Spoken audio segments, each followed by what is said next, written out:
The battle of Division 2's early season strugglers went marginally Leicestershire's way at Grace Road, after a day to remember for young Harry Dearden. Even at this early stage, the loser of this game could be facing a long, hard season. Both teams had lost their opening 2 matches of the campaign, so both were desperate for a good start at Grace Road. And after being put in under grey skies, Leicestershire got it, once Harry Dearden had been dropped by Glamorgan skipper Jack Rudolph off Lucas Carey's bowling when he'd made just 1. The opener looked to take full advantage of that reprieve, and his example inspired partner Paul Horton.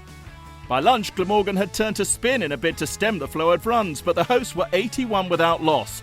Horton 39 not out, Dearden 36. The interval clearly came at the wrong time for Leicestershire, who lost 2 wickets very quickly after the resumption.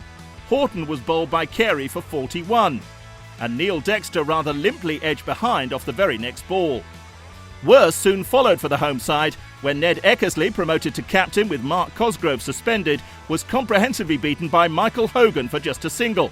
Leicestershire had lost 3 wickets for just 1 run since lunch.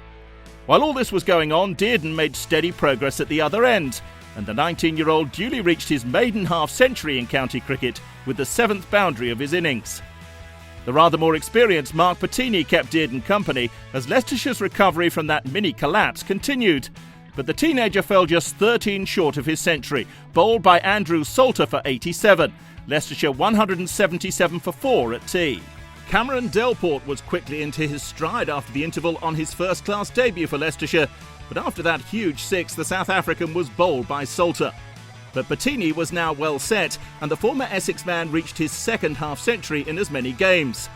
With Lewis Hill lending impressive support, the pair had added 70 for the 6th wicket to tip the balance of the day in Leicestershire's favour, when bad light brought play to a close 7 overs early. The hosts 275 for 5 with Patini 63 not out, and they'll look to press home their narrow advantage on day 2.